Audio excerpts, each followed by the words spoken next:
کوئی بھی عالم یا کوئی بھی ظالم، کوئی بھی اچھا کوئی بھی برا، کسی کی قیمت جائز نہیں ہے، کسی کی بھی قیمت جائز نہیں ہے۔ اور حدیث پاک میں آتا ہے آقا سرکار دو عالم صلی اللہ علیہ وسلم بول رہے ہیں دو قبروں میں عذاب ہو رہا ہے۔ حضور اکرم صلی اللہ علیہ وسلم نے فرمایا ٹہنی توڑ کے لاؤ، ایک طرف کی ٹہنی توڑ کے لاؤ، ٹہنی توڑ کر لائیے اور اس پر یہ تاجر لگائی گئی، تھوڑی دیر کے لیے ان کو افاقہ ہو گیا۔ حضور اکرم صلی اللہ علیہ وسلم نے فرمایا جب تک یہ ٹہنیاں، جب تک یہ درخت، یہ پتے تازہ ہے، جب تک گیلے ہیں اور جب تک یہ تازہ رہیں گے تب تک اللہ کا ذکر کریں گے، اور جب تک اللہ کا ذکر رہے گا ان کو اللہ کا عذاب نہیں ہوگا، ان کو جہنم کا عذاب نہیں ہوگا۔ صحابہ نے پوچھا یہ تو عذاب کیوں ہو رہا ہے، یہ دونوں کا عذاب کیوں ہو رہا ہے؟ حضور اکرم صلی اللہ علیہ وسلم نے فرمایا ایک ان کو پیشاب کے چھینٹوں سے بچنا نہیں تھا اور دوسرا لوگوں کی غیبت کیا کرتا تھا، دوسرا لوگوں کی غیبت کیا کرتا تھا۔ تو غیبت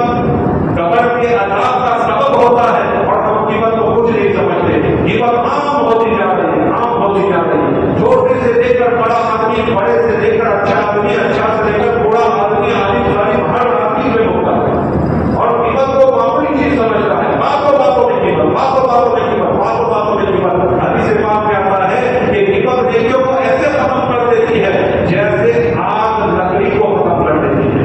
آگ جو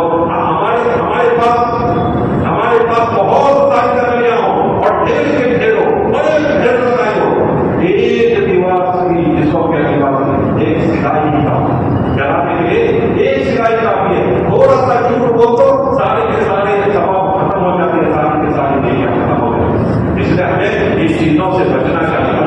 میں آپ کو بتاتا ہوں ہمارے معاشرے میں یہ شادیاں ہوتی ہیں، الحمدللہ کچھ لوگ سمجھنے والے بڑے ہیں، لیکن کچھ لوگ ایسے بھی ہیں جو سود پہ روکے لاتے ہیں، قرض پہ روکے لاتے ہیں۔ اب قرض پہ روکے لانے کی کیا ضرورت ہے؟ سیدھی شادی کر دو۔ بعض مرتبہ ایسا ہوتا ہے لڑکے والے ڈیمانڈ کرتے ہیں، بعض مرتبہ ایسا ہوتا ہے لڑکے والے ڈیمانڈ کرتے ہیں، تو مجبوراً لڑکی والوں کو اور مجبوراً لڑکے والوں کو کچھ نہ کچھ رسومات انجام دینے پڑتے ہیں، کچھ نہ کچھ رسومات انجام دینے پڑتے ہیں۔ دیکھیے یہ تجوری ہے، پلنگ ہے، صوفہ سیٹ ہے، یہ چیزیں عام ہو گئی، یہ چیزیں عام ہو گئی۔ اگر شروع میں ہمارے نیک لوگوں نے، اچھے لوگوں نے، بدھی جیوی لوگوں نے، ہمارے وڈیل لوگوں نے اس کو روکا ہوتا تو یہ کبھی بھی رواج نہیں پڑتا۔ اب رواج پڑ گیا ہے، اس کو روکنا مشکل ہے، بہت روکنا مشکل ہے۔ روک تو سکتے ہیں، ناممکن نہیں ہے، لیکن مشکل تو ضرور ہے۔ یہ مشکل کیوں ہوا؟ مشکل اس وجہ سے ہوا کہ جب شروع میں یہ عادت بنی تھی، شروع میں یہ خرافات نے جنم لیا تھا، شروع میں یہ رواج جب نمودار ہوا تھا، ظاہر ہوا تھا، لوگوں میں پھیلا ہوا تھا، اس وقت اس کو بند کرنا چاہیے۔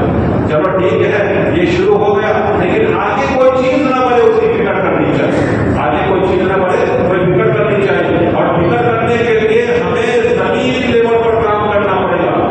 زبان میں مسجد میں بیٹھ کر بول دیا، مسجد میں بیٹھ کر چلا کر بول دیا، پرچوں میں لکھ کر دے دیا، لوگوں کو یوں ہی کہہ دیا، شادی کے بعد جا کر کہا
जितने भी वो आपको बुराई चाहिए, वहां से सर्दी आएगा, उसके बाद आपकी शादी होगी, आपका निकाह होगा, बंदा पूरे परेशान में चलेगा आपका निकाह। तो ये चीजें होनी चाहिए। अब पूरी जिंदगी गुजारती है, 70 साल 18 साल 20 साल 22 साल में शादी होती है। चलो मान लो आदमी की हम अल्लाह से उम्मीद रखते हैं कि आदमी की उम्र 70 साल की है, आदमी की उम्र 80 साल की है, अब 60 साल उसको जिंदगी गुजारनी, 60 साल कैसे उसको जिंदगी गुजारनी, उतना तो स्वादा चाहिए। 22 साल तुम्हारे गुजर गए, अब जो दिन बाकी है उसको कैसे गुजारने चाहिए, मियाँ बीवी के साथ कैसा रहेगा, बीवी मियाँ के साथ कैसे रहेगी, जब औलाद होगी तो औलाद की तरबियत कैसे होगी, ये सारी चीजें सीखने की चीजें हैं। जो सीखने की चीजें हैं वो सीखते हैं, और जो सीखने की चीजें नहीं है उसमें हमारा वक्त ज़ाया हो रहा है और बड़ी जिंदगियां खपा रहे हैं, बड़ी जिंदगियां खपा रहे हैं। तो ऐसी संस्थाएं खड़ी होनी चाहिए।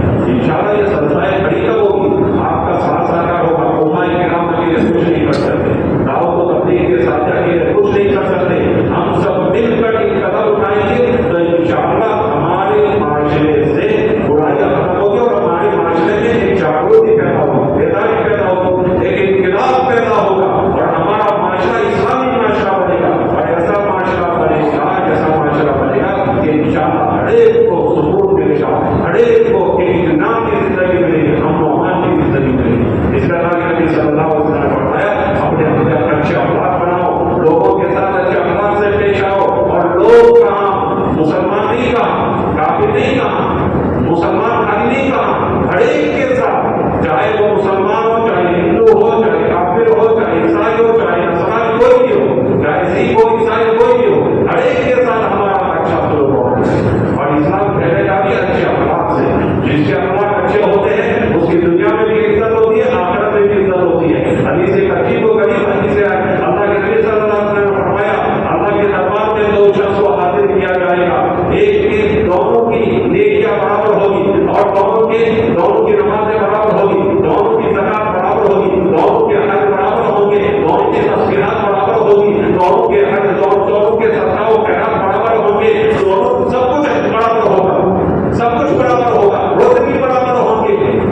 लेकिन जब इनको कहा जाएगा जाओ जन्नत में, तो एक तो हाई-फाई जन्नत में जाएगा, वीआईपी जन्नत में, और दूसरा जन्नत में जाएगा। जैसा हम जाते हैं उमरा के लिए, तो जिसको बहुत ज्यादा करीब घर मिलता है तो वो खुश नहीं होता, बहुत खुश होता है, बहुत खुश होता है कि मुझे बहुत करीब घर मिला है। बस मैं निकलता हूँ, 4 कदम चलता हूँ और घर में पहुंच जाता हूँ, 4 कदम चलता हूँ और घर पहुंच जाता हूँ। और जिसको बहुत दूर मिलता है वो बड़ा परेशान होता है, बड़ा परेशान होता है, क्योंकि उसका घर बहुत दूर है। अल्लाह के अर्श के करीब जिसको जगह मिल जाएगी वो बहुत खुश होगा। तो ऐसे लोगों को अल्लाह के अर्श के करीब और वीआईपी कोटे में जन्नत मिलेगी। किसको? एक आदमी को वीआईपी कोटा मिला और दूसरे को दूर जन्नत मिली, नीचे मरते वाली जन्नत मिली। पूछा क्या है? हमारी नेकियां बराबर है, हमारी नमाजें बराबर है, हमारे सदक़ात बराबर है, हमारी ज़कातें बराबर है, रोज़े में बराबर रखे हैं, अदब में बराबर किए हैं, उसने 10 किए, अपने 10 किए, तो उससे कितनी ज्यादा जन्नत में मिल गई, लेकिन उसी जन्नत मिल गई और हमें क्यों नीचे जन्नत? कहा जाएगा इसके अखलाक अच्छे थे। क्या कहा जाएगा?